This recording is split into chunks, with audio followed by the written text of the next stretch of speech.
सत्संग पाठशाला में एसपी शास्त्री आप सभी का स्वागत करते हैं। आज हम लोग बहुत ही इम्पोर्टेंट समास पढ़ने जा रहे हैं। वह है आपका अव्ययीभाव समास।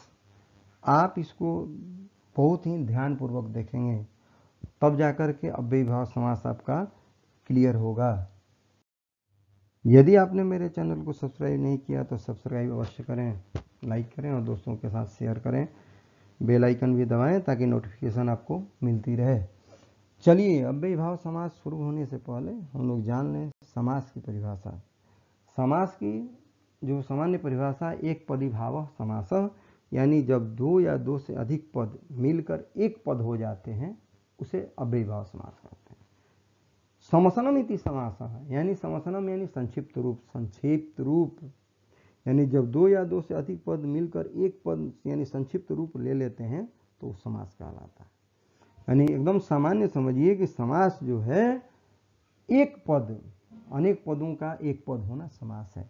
अब इसमें आपको ध्यान रखना है विग्रह पद और समस्त पद, ध्यान रखिएगा। जैसे गंगा जलम, तो गंगा जलम समस्त पद है, दो पद मिले हुए हैं, वही गंगाया जलम, गंगा का जल, ये विग्रह पद हो गया। तो ये आपको ध्यान रखना है, विग्रह पद और समस्त पद। विग्रह पद का मतलब सामान्य प्रयोग, हिंदी में सामान्य उसका अर्थ, शब्द का सही अर्थ निकाल लिए, आप विग्रह समझ गए, ध्यान रखिएगा।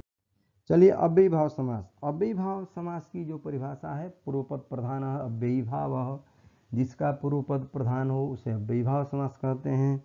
और एक चीज ये भी, इसका पूर्वपद अव्यय या उपसर्ग होता है, एकदम ध्यान रखिएगा। जिसका पूर्वपद प्रधान हो और अव्ययीभाव समास होता है, और इसका पूर्वपद अव्यय या उपसर्ग होता है। अव्ययीभाव पहचानने में कोई परेशानी नहीं, पहला पद उपसर्ग या अव्यय होगा। कुछ आपको इम्पोर्टेंट उपसर्ग और अव्यय के आधार पर हम अव्ययीभाव हम लोग आज पढ़ेंगे, जानेंगे। और जो उपसर्ग या अव्यय होगा उसके बदले में एक नए शब्द का हम लोग प्रयोग करते हैं, नियम के अनुसार प्रयोग होता है। तो पहला हम लोग जानते हैं निरुपसर्ग। निरुपसर्ग, यह उपसर्ग जो है अभाव के अर्थ में होता है। निर का मतलब होता है अभाव।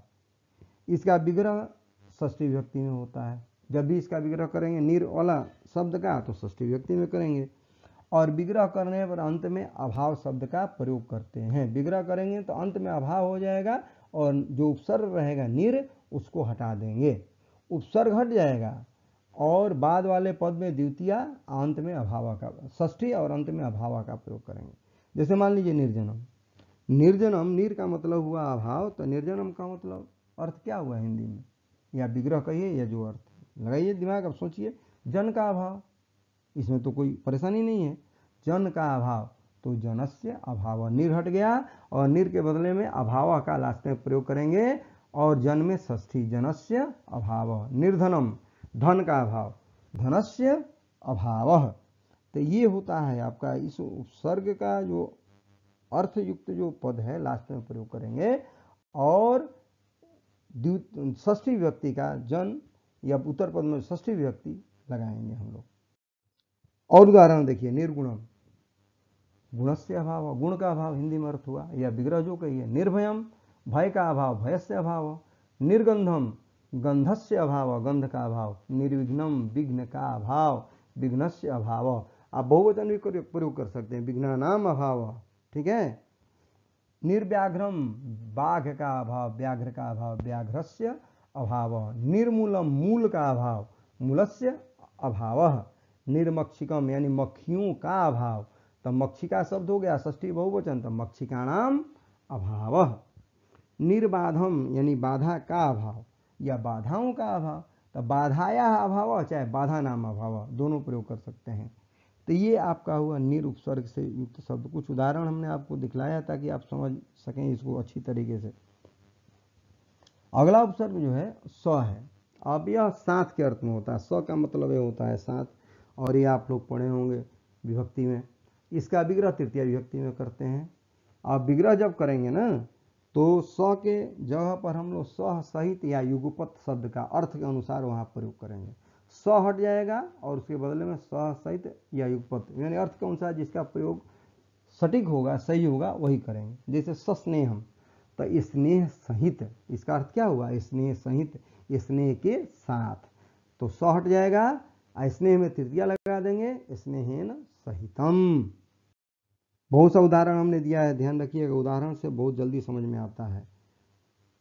कई तरह का आप लोग अभ्यास करते हैं तो अभ्यास से ही बहुत सा चीज़ समझ में आता है, इसलिए अभ्यास हमने आपको ज़्यादा कराया है ताकि आपको परेशानी ना हो। समलम मल के साथ मलेन सहितम, सपुस्तकम पुस्तक के साथ पुस्तकेन सहितम, सविधिम विधि के साथ विधिना सहितम, सचक्रम चक्रेण सहितम, यानी चक्रेण चक्र के साथ। भगवान श्री कृष्ण सचक्रम दृश्यते, तो चक्रेण युगपत भी कर सकते हैं या चक्रेण सहितम। सहर्षम सीता सहर्षम वदति, तो हर्ष के साथ बोलती है, हर्षेण सहितम। सशस्त्रम सैनिक सशस्त्रम अस्ति, यानी शस्त्रेण सह अस्ति, सशस्त्रम मतलब शस्त्र के साथ, शस्त्रेण सह या सहितम। सावधानम अवधानेन सह या सहितम, ध्यान से, अवधान मतलब ध्यान होता है, ज्ञान से या ध्यान से, अवधानेन सह या अवधानेन सहितम। साट्टहासम यानी अट्टहास पूर्वक, अट्टहास के साथ, जोर से हंसते हुए, अट्टहासेन सहितम। सव्यवधानम व्यवधानेन सहितम, यानी बाधा के साथ। सविस्मयम विस्मयेन सह या विस्मयेन सहितम। सावधिम अवधि के साथ, अवधि यानी समय, तो अवधिना सह या अवधिना सहितम। ये आपका हुआ सह के योग में। अब हम लोग जानते हैं उप, अगला उप है। उप के अर्थ में क्या प्रयोग करते हैं हम लोग, देखिए। उप उपसर्ग का अर्थ होता है निकट, ठीक है, और विग्रह करने पर ठीक उसी तरह षष्ठी विभक्ति का प्रयोग करते हैं, और उप उपसर्ग को हटा करके समीप शब्द का अंत में प्रयोग करेंगे। अब इसे मान लीजिए उपवनम, उपवनम का मतलब क्या हुआ, वन के समीप, तो वनस्य समीपम षष्ठी लगा देंगे। उपकूलम कुल के समीप, कुलस्य समीपम। हिंदी में जान लीजिए, अर्थ निकालना सीख गए तो विग्रह एकदम जान गए। उपनगरम नगर के समीप, नगरस्य समीपम। उपोद्यानम उद्यान के समीप, उद्यानस्य समीपम। उपग्रामम गांव के समीप, ग्रामस्य समीपम। उपगिरिम गिरि यानी पर्वत, तो षष्ठी गिरि मुनि पर चलेगा, तो गिरेह समीपम। उपनदी नदी के समीप, नद्याः समीपम। उपनाम यानी नाम के निकट या नाम के समीप, तो नाम्नः समीपम। उपभेदम भेदस्य समीपम, भेद के निकट। उपवाक्यम वाक्यस्य समीपम। उपनिवेशम निवेशस्य समीपम। उपराज्यम उपराजम राजा के निकट, यानी राज्य समीपम। जब भी करेंगे उप को हटा करके समीपम का प्रयोग करेंगे, और इसके बाद वाले शब्द में षष्ठी का प्रयोग, ठीक है। अब चौथा जो है प्रति उपसर्ग है। यह उपसर्ग द्विरुक्ति के अर्थ में होता है। द्विरुक्ति का मतलब होता है किसी चीज को या किसी शब्द को दो बार प्रयोग करना। किसी शब्द को दो बार प्रयोग करना ही द्विरुक्ति कहलाता है, और प्रति द्विरुक्ति के अर्थ में होता है। अब इसका विग्रह जो हम लोग करते हैं ना, द्वितीय विभक्ति में करते हैं, और प्रति के बदला में लास्ट में इति जोड़ते हैं, ध्यान रखिएगा। बाद वाले पद में द्वितीय लगा करके इति जोड़ देंगे। अब से प्रतिदिनम यानी दिन प्रतिदिन, यानी रोज, तो दीनम दिनम इति, बाद वाले का दो बार प्रयोग है, लास्ट में इति। दीनम दिनम इति। प्रतिगृहम गृहम गृहम। प्रतिवचनम वचनम वचनम इति, बहुत आसान है। प्रतिदानम दानम दानम इति। प्रतिशब्दम शब्दम शब्दम इति। प्रतिनगरम नगरम नगरम इति। प्रतिदेवम देवम देवम प्रति। प्रत्येकम एकम एकम प्रति। प्रतिकूलम कूलम कूलम प्रति इति। कूलम कूलम इति। प्रतिध्वनि ध्वनिम ध्वनिम इति। प्रतिक्रिया क्रियाम क्रियाम इति। प्रतिवर्षम वर्षम वर्ष यानी हर एक वर्ष, वर्षम वर्षम इति। प्रत्यर्थम अर्थम अर्थम इति। प्रत्यहम अह अह इति, यानी रोज रोज, अह मतलब दिन होता है। ये आपको प्रति उपसर्ग जो है द्विरुक्ति के अर्थ में हुआ, और प्रति के बदला में लास्ट में इति जोड़ेंगे, और बाद वाले शब्द में दो बार प्रयोग कर देंगे, ठीक है। कोई कोई वचनम वचनम प्रति भी प्रयोग कर देता है, दानम दानम प्रति, तो ये अर्थ के अनुसार कहीं अशुद्ध भी नहीं है, और अर्थ के अनुसार वह सही भी है। अब अगला देखते हैं यथा। इसका प्रयोग जो है अनतिक्रमण के अर्थ में होता है, ध्यान रखिएगा। अनतिक्रमण यथा का मतलब होता है अनतिक्रमण, और अनतिक्रमण का अर्थ हुआ क्या हुआ, सीमा के अंदर या के अनुसार। अब कोई कह देता है कि भाई यथा समय आ जाना है, तो यथा समय का आ जाना है मतलब क्या, समय के अनुसार, यानी जो समय सीमा निर्धारित की गई उसी के अंदर तक आ जाना है, नहीं तो भाई अंदर आने नहीं दिया जाएगा। तो ये ध्यान रखिए कि यथा उपसर्ग जो है अनतिक्रमण यानी अर्थ हुआ सीमा के अंदर या के अनुसार के अर्थ में होता है। विग्रह इसका जब हम करते हैं तो द्वितीय विभक्ति का प्रयोग करते हैं और यथा के बदला में अनतिक्रम में जोड़ते हैं लास्ट में, और जिसे यथा समयम, तो यथा के बदला में लास्ट में अनतिक्रम में हो गया, बाद वाले पद में द्वितीय, समयम अनतिक्रम में। यथा शक्ति, शक्तिम अनतिक्रम में। यथा कालम, कालम अनतिक्रम में। यथा संभवम, संभवम अनतिक्रम में। यथा लेखम, लेखम अनतिक्रम में। यथा रूपम, रूपम अनतिक्रम में। ये हुआ आपका, ध्यान रखिएगा अनतिक्रम में का इसमें हम लोग प्रयोग करते हैं। यथा नाम, नामम अनतिक्रम में। यथा रुचिम, रुचिम अनतिक्रम में। यथेक्षम, इच्छाम अनतिक्रम में। यथेष्टम, इष्टम अनतिक्रम, इष्ट यानी जो प्रिय। यथा बलम, बलम अनतिक्रम में, यानी बल के अनुसार या जितना शक्ति है उसके अंदर। ये हुआ यथा का प्रयोग। अब देखिए अनु, ये भी इंपॉर्टेंट है। अनु इसका प्रयोग जो होता है बाद के अर्थ में और अनुसार के अर्थ में, दो अर्थ में होता है। इसका विग्रह भी जब करते हैं तो षष्ठी विभक्ति का प्रयोग करेंगे और अंत में पश्चात या योग्य शब्द का प्रयोग करेंगे, अर्थ के अनुसार जो हो, ठीक है, अर्थ के अनुसार ही वहां प्रयोग हम लोग करते हैं। जैसे अनुदिनम, दिनस्य पश्चात, दिन के बाद। अनुरूपम, यहाँ पर रूप के बाद नहीं होगा, यहाँ योग्य के अर्थ में है, रूपस्य योग्यम। अर्थ ध्यान रखना है, अर्थ के आधार पर ही इसका हम लोग प्रयोग करेंगे। अनुविष्णु, विष्णु पश्चात। अनुरागम, रागस्य पश्चात। अनुगुणम, गुणस्य पश्चात। अनुगमम, गोह पश्चात यानी गाय के पीछे। अनुगिरम, गिरेह पश्चात। अनुकूलम, कुलस्य पश्चात।